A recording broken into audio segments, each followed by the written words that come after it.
Good morning, everyone. Can you hear me? Am I like really loud? No, it's good? Okay, good. I never thought that Jake would take me to a forum that I would be standing in front of all of you lovely ladies, feeling like I'm like on the evening news, but here we are. And I will try my best. So let's see here. So my name is Ashley Bennett. My husband and I have been married for 14 years, and we actually met on an airplane on the way to a missions trip. We were both at Geneva College, and we went on a missions trip, and I always tell this story that he sat down next to me and was really nervous because he hadn't flown a lot, and he was talking. I get really bad motion sickness. And so finally, I looked at him and I was like, "You are really nice. And whoever you marry is going to be really lucky because you talk a lot, but you need to stop because I'm going to get sick." I don't know why I said that, but I always say I'm the lucky one, and he still talks a lot. But so we have moved 5 times, almost going to be 6. We're building a house in Chartiers, Houston. We have 3 kids. Our oldest 2 are homeschooled, and our youngest, who I'm going to talk about today, Jake, is a tender shepherd. He is right down the hall. And so I have come to talk to you about parenting a child with special needs, and also tell my most favorite story outside of the gospel. Well, my favorite story of what the Lord has brought our family through. But before we begin, I have a question for you to reflect in your groups about your personal experience about kids with special needs. So who or what is shaping you and how you think about disabilities? And have you ever been affected by a child with disability in your own life or watched from someone else's life? So we'll have about 5 minutes for that. I am going to get started today and share my story as Jake's mom. Oh no, I came equipped with tissues and I forgot. Not that that means I'm going to cry. I'm going to try not to. Stacy, can I have my napkins? I'm going to try not to.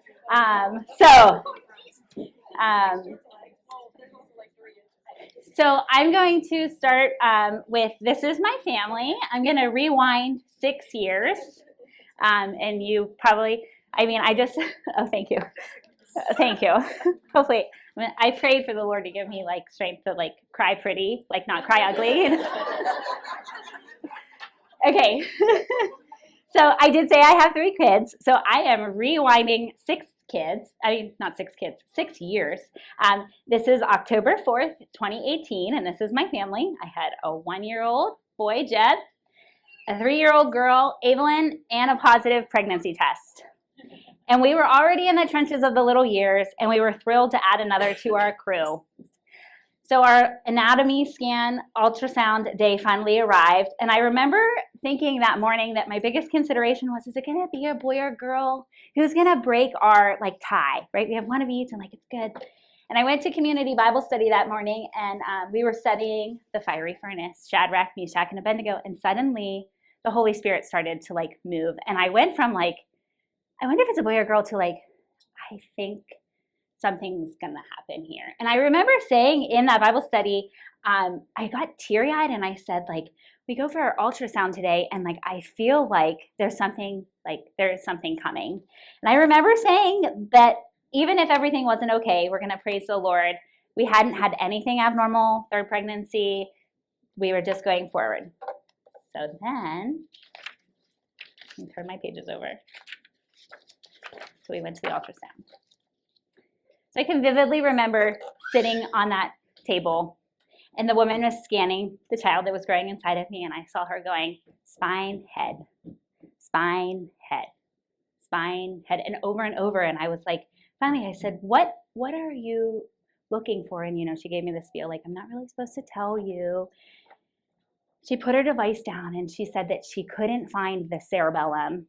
I'm a former teacher, not a medical person, so give me some grace if you're a medical person. Like the spine goes up to the brainstem, and the brainstem is attached to the cerebellum, and it's like kind of like in the back of the 2 hemispheres, and it's a crucial part of the brain. And my whole body just went numb. And I looked at John, and I could tell that he was feeling the same.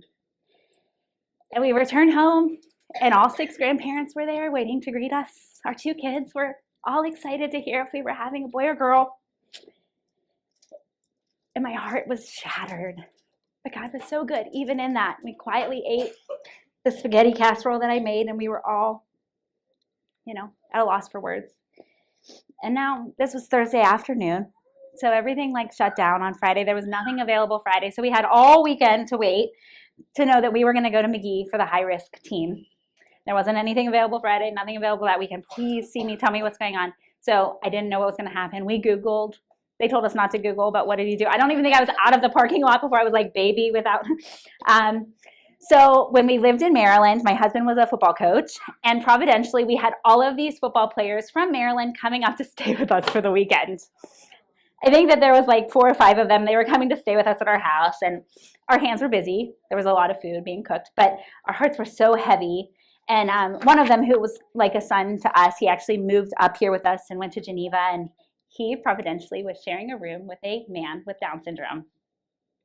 And he had no idea that John and I were going through this, this storm. And he shared how wonderful Mark was and how much he loved living with Mark. And in just a few short days, those stories of encouragement and joy would be truths and hopes of our future that we clung to. So there's Jake. So does this have a pointer on it? Okay. So if you look at that far right picture, do you see like at the back of his head where it's black? Okay, that's not supposed to be black. So that's where we were at.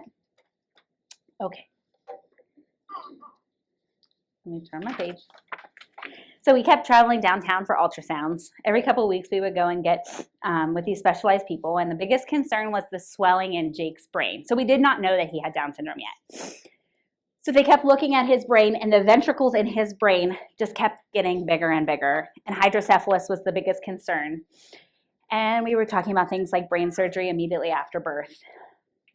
People from all over the world were praying, like missionary friends and friends from church, and the ventricles kept increasing. So they went from 9 millimeters, they're supposed to be less than 10, ideally like 7. So the first time they were 9, and then they went up to 13, and then they went up to 17. And John and I were like, I don't know. And I knew that swelling in the brain was going to cause like these long-term repercussions. And the next time we went, it was 17. And me and John were like, well, this is not good, but at least it didn't go up anymore. And the ultrasound tech thought we were crazy. We were praising God for this like almost double what it's supposed to be. So then we met with a neurosurgeon, and she's looking at this ultrasound, and she grabbed my hand and she's like, I am so sorry. The cerebellum and the vermis is so small. And I was like, so you're saying that you see a cerebellum? Which and then she was like, yes. And I cried because scientifically there was no reason that outside of like the initial trimester that this should have grown.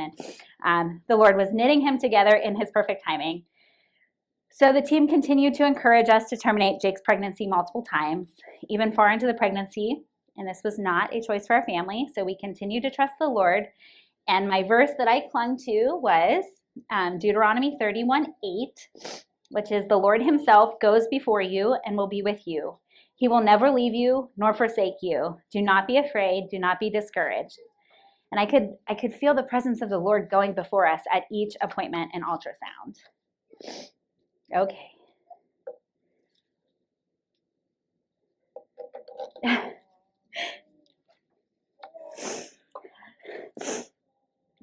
Little face. Okay, pretty tears right there. The morning of February 13th, 2019, I remember waking up and literally praying for Jake's life on my hands and knees. In desperation, I called out to the Lord to give him breath. And I remember the moment that I saw him, my heart literally stopped. And I waited for the cry. 1 second, 2 seconds, come on, Jake. An eternity passed. And then I heard him scream. And when he was handed to me, he actually smiled. You can see in that first picture. And we had no idea that would be the first time that he would light up a room. But there would be thousands more. Okay, so he stayed in the NICU for 7 days. More and more tests. And he kept attempting to eat from a bottle. And because he had low tone, and the cerebellum was missing, they told us, you need to expect that, he's not going to be able to eat on his own. He's not going to be able to swallow and, shut off his throat so it doesn't go into his lungs. So, he took a bottle. And we were like, he took a bottle, like, and like all these little steps. And so the doctors looked at Jake and they were like, we think we need to run some tests. Like, he looks like he has Down syndrome. And John and I were like, okay. So we took a karyotype and it confirmed that he did have Down syndrome. And then he got an ultrasound on the outside and it confirmed it's called Dandy Walker. So his cerebellum and vermis did grow, but they're just really small. And all of the nerves that run between the two hemispheres of his brain never showed up. So that's called agenesis of the corpus callosum. And so we kept asking the doctors, like, what is this going to look like? And everyone we asked, they were like, I don't know. I don't know that I've ever seen these two come together, which was not super helpful. So where did the story go from there? Let's see. So this is Jake, our little Bumba. He is now 5.5. He comes to school here. He is at Tender Shepherd. He's in his second year here, and we love it. And his classmates love him. He has lots of therapies. We've worked really, really hard. He's averaged like 10 therapies a week. I get to be his personal secretary. So he has OT and PT and speech and developmental.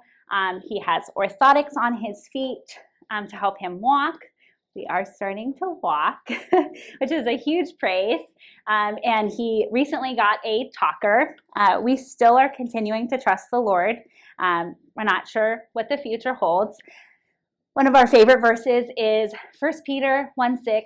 So be truly glad, there is wonderful joy ahead, even though you have to endure many trials for a little while. So that's kind of where we're at now. I don't know where Stacey went. Jake was supposed to come in, but I don't know where he is. Stage fright? I don't know. She just went. Okay. So that's kind of where we are now. Okay, let me put this on. Let's see. Hi. Jake, come on. He's like, heck no, come on. Come on. Hey, can you say hi to my friends? Say a hi.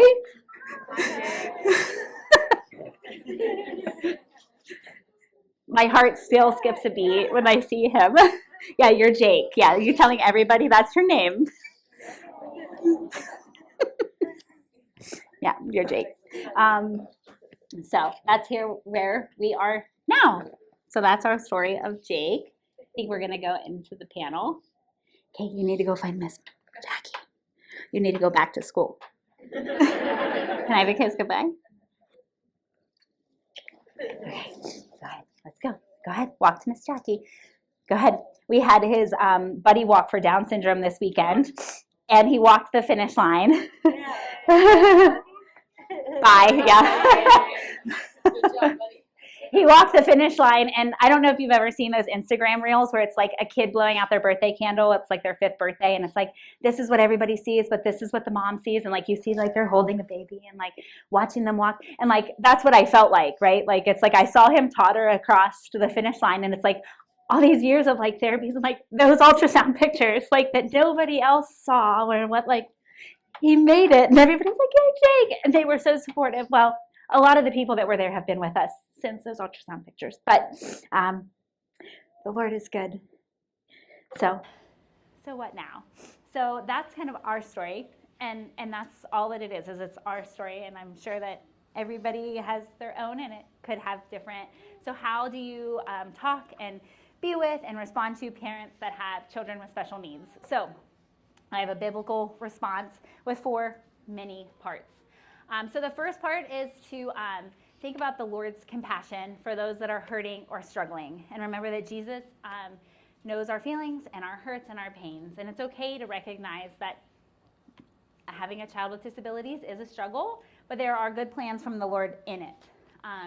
Even the disciples think like we do, and they ask, is it someone's fault? Which is frequently where your mind goes when you like have a diagnosis like this, like what did I do wrong? And so in John 9, we read, as he passed by, he saw a man blind from birth, and his disciples asked him, Rabbi, who sinned, this man or his parents, that he was born blind? And Jesus answered, it was not that this man sinned or his parents, but that the works of God might be displayed in him. And of course, I resonate with that voice as Jake just walked in, and like scientifically, he should not be walking. The doctors told us that that was very unlikely. So the works of God are definitely displayed in their lives. So what scriptures can you think of that show Jesus' compassion to the struggling and the helpless? So that's a discussion question. I'll give you a couple. Okay. So sometimes I think that the darkness and, sorry. I know there are a lot of scriptures when you start thinking about it to show Jesus' compassion. But sometimes the darkness and hardship of disability can make you question if you had a role in it, right? Like when we found out about Jake, John was like, is it because I stained the floors? Like, do you think it was the stain? And do you think it was this? And do you think we could have ate healthier? And do you think, and so like you tend to personalize it. And it's not like if you didn't pray enough, did I not love enough? If we are united in Christ, the disability is not a punishment for anything that we've done.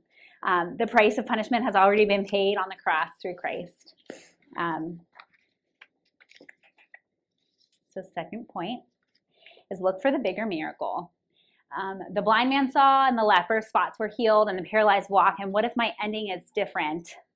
And this was something that kind of, when I was reflecting on preparing this, that I hadn't thought about in this way. And like this idea of walking in gratitude with what God has given you, the hard and the good and the ugly and the beautiful and all of it, and the fruits of the Spirit coming through that. I was studying the story of the paralyzed man. Hold on. There it is. In Mark. And Mark 2:9-11 says, which is easier to say to the paralytic, your sins are forgiven, or to say, rise, take up your bed and walk? By that you may know that the Son of God has authority on earth to forgive sins. He said to the paralytic, I say to you, rise, pick up your bed and go home. So the paralytic's friends brought this man to Jesus and was like, fix him. Jesus looked at him and said, your sins are forgiven. And the friends are like, well, that's not what we came here for. We wanted him to walk. And so we focus on like the physical healing, and Jesus is more focused on the heart. And so paralysis wasn't the biggest problem in Jesus's eyes. It was his sin. And forgiving his sins was addressed first. The physical ailment was addressed second. The third point is that full healing is coming. Praise the Lord. When the new heaven and the new earth come, sin and disease and struggles and disabilities will all be gone. We'll have new bodies and we'll be fully healed. And it says in Revelation that, behold, the dwelling place of God is with man. He will dwell with them and they will be his people, and God himself will be with them as their God. He will wipe away every tear from their eyes, and death shall be no more. Neither shall there be mourning, nor crying, nor pain anymore, for the former things have passed away. My last point. I cling to this a lot. His grace is enough. In 1 Corinthians 12:9, it says, my grace is sufficient for you. My power is made perfect in your weakness. His grace will come in the form and the quantity that we need it. So I hear a lot like, I can't imagine like having a child with Down syndrome. Like I can't imagine, like that's so hard.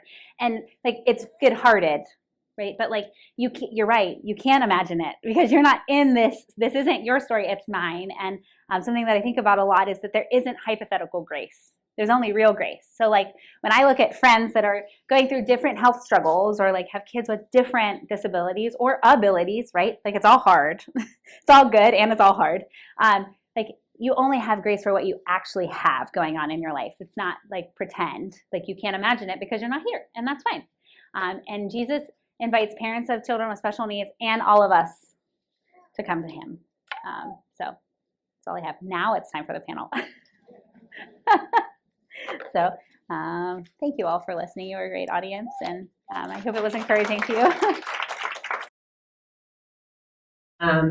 As far as raising a child with autism, a really big difference is that we didn't know from the beginning. It's something that gradually trickles upon you, that diagnosis. So it wasn't until he was about 1.5 to 2 years that we realized that he was neurodivergent, as they would call it, having a lot of behaviors displaying his autistic characteristics.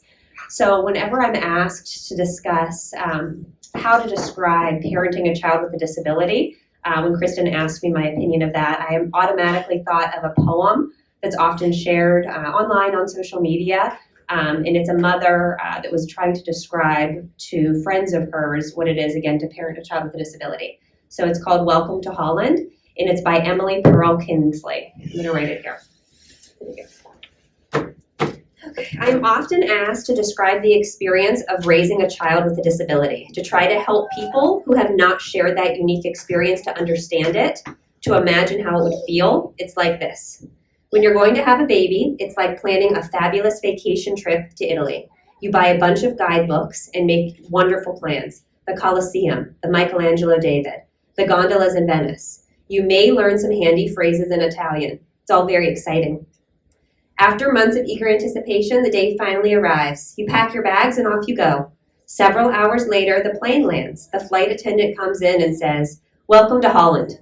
Holland, you say? What do you mean Holland? I signed up for Italy. I'm supposed to be in Italy. All my life I've dreamed of going to Italy.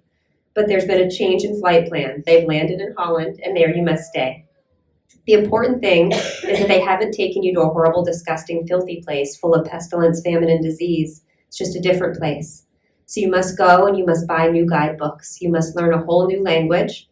You will meet a whole new group of people you would never have met.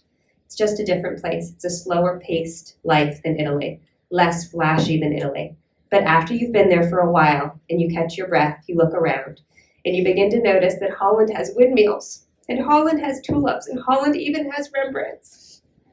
Everyone you know is busy coming and going from Italy, and they are bragging about what a wonderful place that they're at. And for the rest of your life, you will say, yes, that is what I was supposed to do. That is where I was supposed to go. And that's what I had planned. And the pain of that will never, ever go away, because the loss of that dream is a very, very significant loss. But if you spend your life mourning the fact that you didn't get to go to Italy, you may never be free to enjoy the very special, the very lovely things that are Holland. We might not all have kids that have special needs, but we probably know someone who does, and what ways that we can help those moms out. So, first question, what are some tangible ways to support families that have children with special needs? So I'm supposed to repeat the question, right? Yeah, repeat it. I thought of 3 ways that you can tangibly support families that have children with special needs. First, think practically. Second, think adaptively. And third, think relationally. So first, think practically. So we were just recently at a play date at North Strabane Park. And if you've ever been to that playground that has the massive slide, right? Jacob decided that he wanted to go down that slide.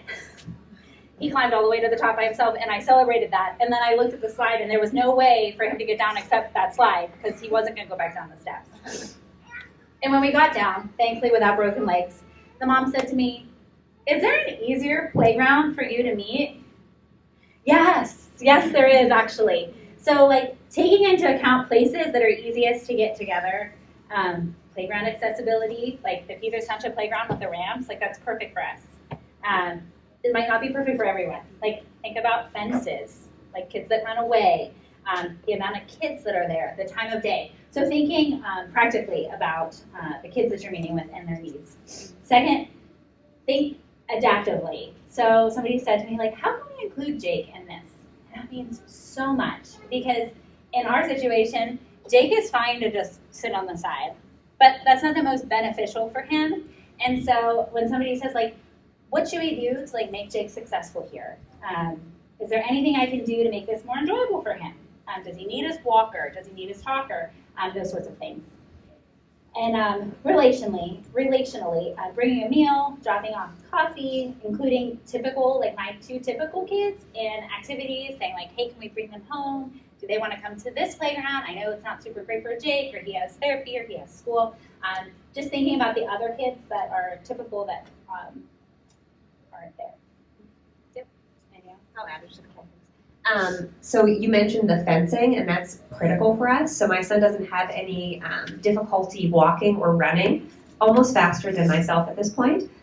So we can't really go to traditional playgrounds because he'll dart for the road. So there's a ton of playgrounds that are that way. So I also really appreciate when friends of mine ask if there's somewhere better to go. Mulch, he loves mulch more than anything in the world, and he'll throw it, unfortunately. So we like to go to places that are paved and that don't have rocks and mulch. You appreciate the little things when you have a son like I do. Not everybody that's autistic is the same, but many gravitate towards little pieces of things and lining them up. So if we can go somewhere to help them focus on playing that doesn't have mulch or stones, which is hard to find, that's fantastic. And being mindful of sensory.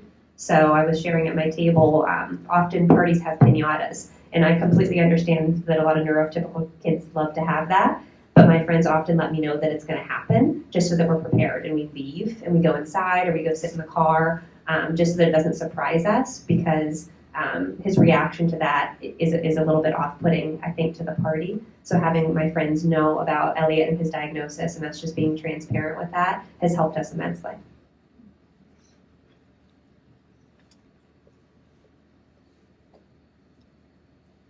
What are the best ways to talk to our children about children with special needs?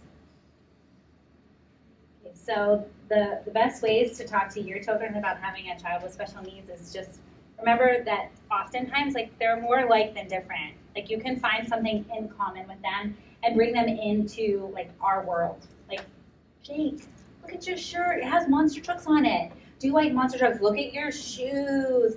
Like, that's like an easy gateway into his world, right? Like, he's not going to be like, yeah, I love monster trucks, because he can't, like, he's not able to form sentences yet. So, like, he's not going to respond in a typical way, but to include him in, like, what's your favorite color? Do you like donuts? Like, those are easy. Like, what do you want for a snack? Do you want donuts or ice cream? I don't know. Like, they like those kind of questions that are easy to answer. It does not make me uncomfortable when kids come and ask about Jake's braces or his talker. Like, why does Jacob get an iPad? Well, it's not really an iPad, right? Like, he's not watching Bluey on it. It's just a way that he can talk and communicate his needs to us. We were just together this weekend with some friends. Jake had his buddy walk for Down syndrome, and he crossed the finish line. Praise God. And we went to Biddy and Bo's after. We were just talking about Biddy and Bo's, which is a coffee shop that employs people with disabilities. And we were with some friends that it was pretty obvious that their kids probably don't have people with disabilities in their life, and that's okay. But they're like, why are we here? Like, what is going on? And it just, a simple question. And I said, this coffee shop employs people that have a hard time finding work, and we're going to be really nice to them. And their responses might not be what you expect, but that's okay. And, like, that was true. So I think that attempting to include means a lot. Prepping your kids that the response might not be like when we were at that North Shore Band play date, when Jake was at the top with his brother and all of his brother's friends, who he thinks are his friends. One of the kids was like, hey, Jake, you made it to the top. And Jake was, like, really happy. Do you want to play whatever they were playing? And Jake was like, yeah. And, like, Jake wasn't going to do that. And that's okay. But, like, to feel included is valuable. Like, to feel seen, like, we all want to feel seen and valued. Also, I think this is just probably a personal, I don't know if you have personal things that, like, bother you. Like, typical kids is probably a better phrase to use than normal. Because when you talk about your kid as normal, it makes me feel like my kid is not normal. So typical, because what is normal anyways, right? We're all different from each other. So typical is a much kinder, that's just like a little tip. So we use high support needs, but Elliot has high support needs. As far as ways to talk to your children, so my daughter is very open, so she's neurotypical, as they would say. So she is 6. Oh, she's 7. She had a birthday that month. So she's 7 as of a week ago. And she loves to tell everybody that Elliot has autism, that Elliot's autistic, Elliot has special needs, you name it, and she is an open book as far as disability is concerned. So a lot of the people that we come in contact with, or many, I should say, the children, they've never heard of autism, or they don't really know what special needs is, especially at such a young age. And every parent is different in what they want to share or how they want to pose disability to their children. But we've chosen to be very open with our daughter from the get-go. And she is very helpful when it comes to going out in society. because Elliot does very atypical behavior. So he loves skin-to-skin contact like a baby does. So he will lift strangers' shirts up before we can get to him and do skin-to-skin on their bellies, mostly men, not usually women. So we are immediately on top of him and whoever he's doing skin-to-skin with and saying, oh, Elliot's autistic, Elliot has special needs, he just likes to be close. And most people are very open and understanding when we say that. Compared to if we were trying to hide it, I can't even imagine how successful we would be out in society as he does this, I don't know, probably 25 times a day to us and then out in society as well. But we talk to other children about disabilities when they come to our house. They see that Elliot wears a pull-up. He's not yet potty trained. And friends of Charlotte's will say, he's 5, why does he still wear a diaper? He's 5, why doesn't he talk? What's wrong with Elliot? And we say, not everybody's the same. So same with Elliot. He, was born autistic. He has a disability. So some people might not be able to potty train ever. So he wears a pull-up and we've been working on it. But because of his autism diagnosis, things don't come as easily to him as they might come to you. So I say that for pretty much everything. As Elliot wants to play, he doesn't know how to speak. Trick-or-treating, he doesn't know how to ask for candy, all of those things. He wants to participate, but in his own way. So the more transparent and open we are with our children, I feel the less taboo it is, and the more easily he's accepted for his differences when he's out in the world.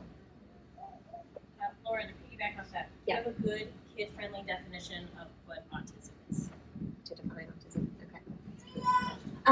So it's kind of a similar answer. So again, I share with my daughter, that God made Elliot this way. And that again, we were all made different. We were all made special. And that when it comes to Elliot's autism diagnosis, again, he just sees the world differently than we do. And he interacts with the world differently. So kind of just similar answer to let children know that, just as I have brown hair and brown eyes, and they might have blonde hair and blue eyes, Elliot's autistic. So. Okay, what are some special considerations to take in approaching a parent of a child with special needs for the first time?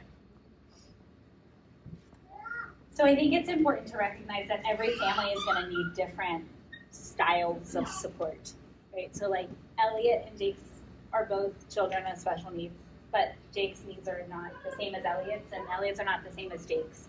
And so getting to know the family, I think, is really helpful. I think it's also important to recognize that we have the same fears and concerns as parents of just typical kids.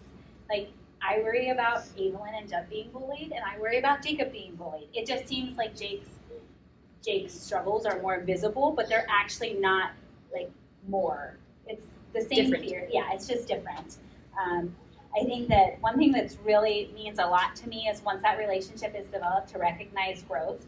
Like, I didn't see Stacy for a couple months, and then she saw Jake walk in, and she was like, Jake is walking, and it means so much because I work really hard. He works harder. But like to recognize, like, hey, how's Jake's therapies going? Like, how's his handwriting? How's potty training? Like to ask about things that are important in our world because they feel really big. Like I said with him crossing the finish line this weekend, like that meant so much. And like the people that were there have watched us struggle through like no stepping to like one step for 5 years. And so to recognize our progress and that it's a team effort, me, Jake, and God. Yes. Another thing, back on the question that you had asked me previously, going back to my daughter, again, who's neurotypical, is how difficult it sometimes is when other kids tell her that they don't want to play with Elliot and they don't like Elliot because they're children and they're still learning, is what I explained to her, is that it's okay if not everybody wants to be friends with Elliot, but everybody should be kind regardless. So we have that issue constantly, where I understand that younger children don't understand autism yet, and adults don't understand necessarily autism yet, and that's okay. But being able to educate your children around that it's okay if you don't want to be their best friend, but you should still be kind to them. And Elliot doesn't understand truly that he's being excluded, but my daughter 100% understands that Elliot's being excluded, and she wants him to be included. So it's just having that conversation. So I text neighbors, I text friends constantly when we have a victory to share. One of our neighbors next door always says hello to Elliot, and we make a really big point to try to get Elliot to say hello back, because most children don't on their own say hello to him. because he doesn't initiate a friendship or saying hello. But it's major. There's special considerations to take. I actually have a really quick quote I wanted to share that one of my friends posted on social media who has 4 neurotypical children. And her quote was, "You are never guaranteed much in early motherhood, not sleep, a hot coffee, a finished meal, a break, an easier day, or consistency of any sort most of the time. But what you are guaranteed is love, so much love, every single day, no matter what, and what a beautiful thing to be able to rely on." And I often read these quotes, and instead of it being early motherhood, I think of it mothering a child with a disability. So we're never guaranteed this, and it's not necessarily just early motherhood for us. For us, it could be forever. They might continue to develop. We might be able to not have to chase or not have to, toilet. But that early motherhood piece of it that many parents, myself included, had only thought about when I only had a daughter that was neurotypical isn't my daily life at this point. Can I start with We'll Paint the Octopus Red? Yes. Okay. So We'll Paint the Octopus Red is my all-time favorite book on Down syndrome specifically. Just give you a little snippet of what it's about. So it's a little girl and a little boy, sister and brother, and the parents are pregnant. And she's really excited to welcome this sibling, right? And then the baby is born, and it's an at-birth diagnosis, and the parents come home, and they're crying, and they're like, I don't remember what his name is, but he's like, they have, like, Tom has Down syndrome, and she's like, well, will he still be able to play soccer with me? And they're like, yeah. Will he still be able to go to the park? And they're like, yeah. Will you still be able to go to grandma's? And they're like, yeah. And the girl's like, well, like, what's the big deal? Like, basically. And it just kind of like makes, when I read that to Ava and Jeb as 3 and 1 year olds, like, it made them see that Jake was going to do a lot of things. And like, they didn't know, and neither did I, how different it was going to look sometimes. Like, sometimes it doesn't look different. But that's a really good book for Down syndrome particularly. Like Me is a book by Laura Whiffler, who does Risen Motherhood. I don't know if you've heard of that podcast. One of her children has disabilities, and you can see in the picture that, like, the little boy has a walker. And when we got that book, Jake had a gait trainer for walking. And so, like, it just really helped my kids to see that, like, disabilities can come in all different sizes, and, like, God creates all of the people typical and not typical, and that's good. I think that's it. That was all mine. Do you know any of those other books? When Charlie Met Emma is one. So my friend that I referenced that has 4 neurotypical children also happens to have this book, which I think is wonderful because I had never seen it or heard of it, but I read it for the first time in her home. And it talks about children with both physical disabilities as well as neurological disabilities. So it's just something to read. She chose to do so because they're not living it day in and day out in their home. So she wanted to introduce it to her children. And these are all in your newsletter. So if you didn't get the newsletter, you just have those to contact. Wonder is also an excellent book and movie.